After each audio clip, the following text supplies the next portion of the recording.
Today we review the people of the book of Genesis, people that will come to impact the rest of the Bible story. See how many of them you can name on The Bible Brief. Thank you to all our friends who've reviewed the show, texted their friends, and filled out our show survey. If you haven't yet, don't forget to join the cause to help others learn the life-changing story and message of the Bible. Details are at the tail end of yesterday's show.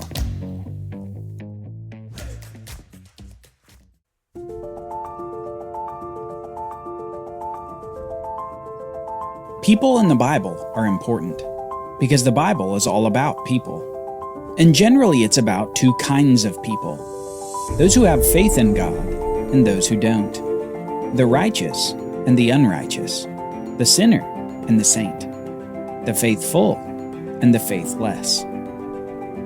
These two categories find their root at the very beginning of the Bible. After the cataclysmic event in the Garden of Eden, the simple act of eating the forbidden fruit from the tree of the knowledge of good and evil, we see cascading effects and cascading judgments that would come to affect all of human history. One of the primary effects being the separation of the righteous from the wicked. Outside of God himself, revealed to us as the awesome creator of the heavens and the earth, the first two people we meet are Adam and Eve. Adam is named by God, having been created from the dust of the ground.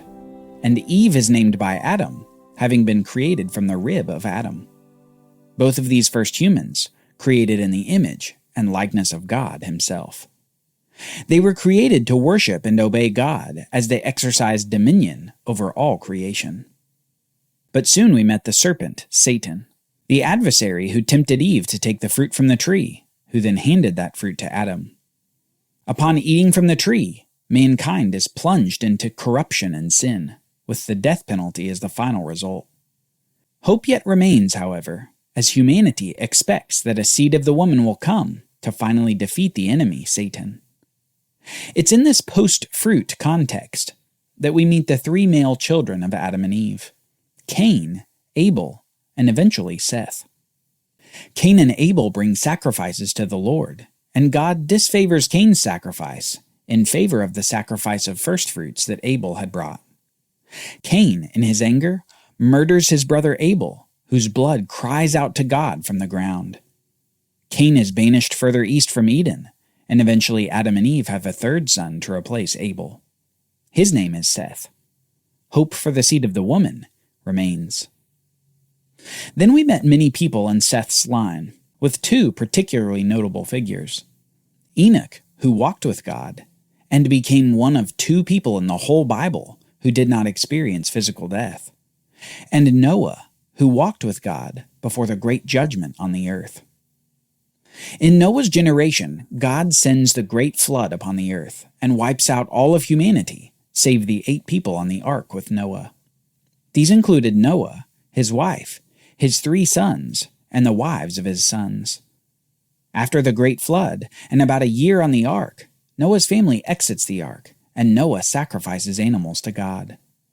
God responds with a great covenant promise to all the earth that he will never again flood the earth in judgment.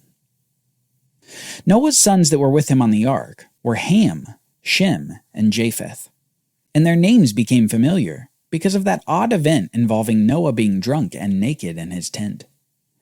Ham enters his father's tent and spreads the news about Noah's nakedness, bringing dishonor on his father. Yet Shem and Japheth cover over Noah's nakedness and refuse to look upon him. As a result of this, Noah curses Canaan, the son of Ham, before he blesses his 2 sons who honored him. Canaan and the people who had come from him would be cursed to servitude, while Japheth and especially Shem would be blessed. Generations later, and after the fateful event at the city and tower of Babel, we met one of the descendants of Shem, the man to whom God makes great promises. His name is Abram. Abram is called out of Ur of the Chaldeans to the land that God would show him. This is the land of Canaan, the land of the descendants of the cursed grandson of Noah. Abram comes to this land with his wife Sarai and his nephew Lot. He faithfully counts on the promise of God for the land, many offspring, and a blessing to the world. As he sojourns in the land of Canaan, his nephew Lot gets into some trouble, though. When invading nations from the east come to loot and pillage the land, Lot is carried away from the city of Sodom where he had been living. But Abram, with a small force, defeats the invading kings to save his nephew. After these events, we meet the great priest-king Melchizedek, who blesses Abram and receives the first tithe in the Bible from Abram. Abram gives him 10% of everything to honor God by giving to Melchizedek. God then honors Abram with a formal covenant affirming his promises to Abram. After this event, time passes, and Abram becomes impatient for the offspring that God had promised to him. His barren wife isn't getting any less barren.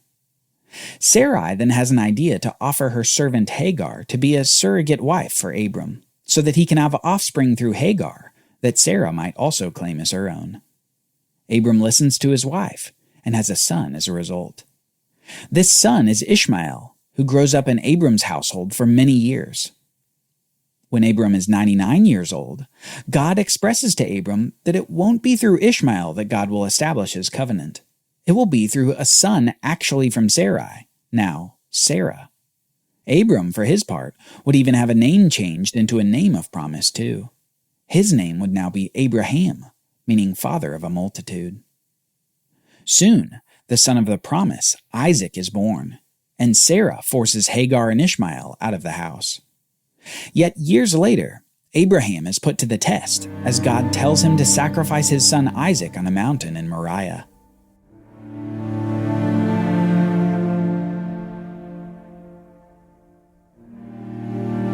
Faithful Abraham listens and obeys. But just before he plunges his knife through Isaac, God stops him and yet again affirms his promises to Abraham. God provides a ram to sacrifice in the place of Abraham's son Isaac.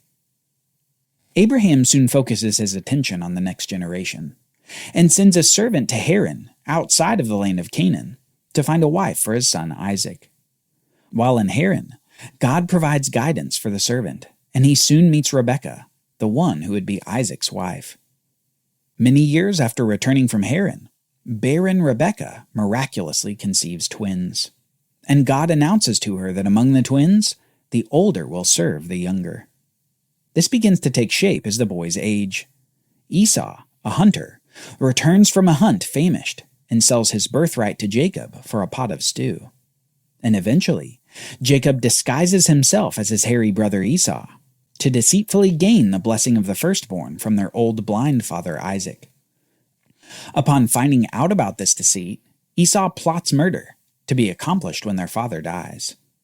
Wisely, Jacob flees the land of Canaan and goes to Haran, the old home of his mother, to find a wife for himself.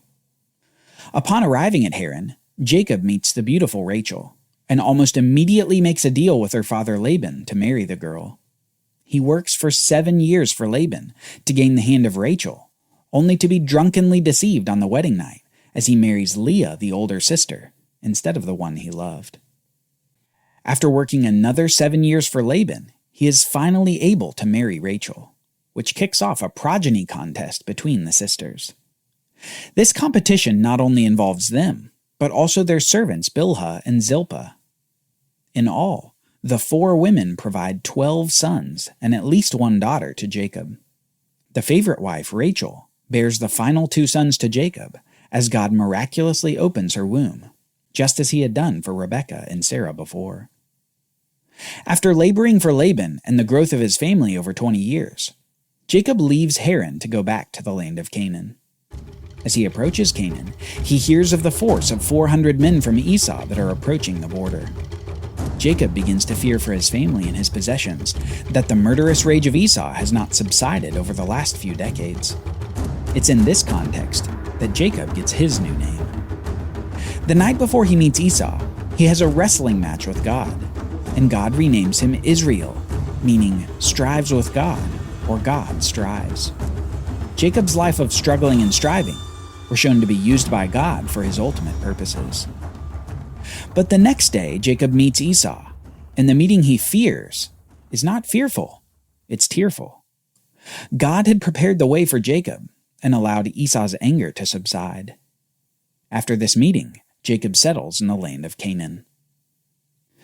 Then we begin to really meet Jacob's sons. Soon we find that his eldest son Reuben dishonors his father and sleeps with Bilhah, Jacob's concubine wife. Then we see Jacob's second and third sons, Simeon and Levi, commit a heinous evil on the city of Shechem. They murder all the males in the city because one man in the city had dishonored and forcefully slept with their sister Dinah. They return evil for evil, and they overdo it. Years later, however, would come the sin that would come to define much of the rest of the life of these 12 brothers. After the years of seeing the favoritism of their father Jacob toward the 11th son, Joseph, the brothers seize an opportunity to get rid of him. After initially planning to kill him, on their brother Judah's suggestion, they instead decide to sell him into slavery. The fourth-born Judah has cunningly plotted to occupy the place of blessing instead of his 3 older brothers and instead of the favorite son. After Joseph is out of the picture, Judah then begins to have sons himself. But his sons keep being put to death by God because of their wickedness. However, instead of seeing his sons' wickedness, he instead blames who they were married to, the woman Tamar. Judah promises his third son to Tamar, but never upholds his word. After the death of Judah's wife, Tamar plots to gain offspring through Judah instead, and he sleeps with her, thinking that she is of an illicit occupation. When Judah finds out that she is pregnant, he demands that she be put to death. But upon being confronted with the proof that the children are his own, he admits unrighteousness compared to Tamar. Tamar soon has twins, and in one of the oddest births of the Bible, the younger son is fully born first. This son's name is Perez, whose name we should know for what happens to the line of Perez in the future. After the story of the unrighteousness of Judah, we come back to the story of Joseph. Upon arriving in Egypt, he's sold into the house of Potiphar, the captain of the guard of Egypt, and after leading the house successfully for many years, Potiphar's wife falsely accuses Joseph of assault. As an untrusted foreigner slave, he's thrown into Potiphar's prison. But soon, Joseph gains a small reputation for dream interpretations, and years later, Joseph is given an audience with Pharaoh to interpret his dreams. Joseph's interpretations, given to him by God, tell Pharaoh of a coming 7 years of plenty, followed by a 7 years of famine, that will be difficult for the world. Pharaoh elevates Joseph to second in command over the empire to wisely prepare for the coming calamity. Joseph indeed prepares, and 7 years later, the severe famine strikes. This famine provides a reason for all his estranged brothers to come to Egypt looking for food, because Canaan is suffering as well.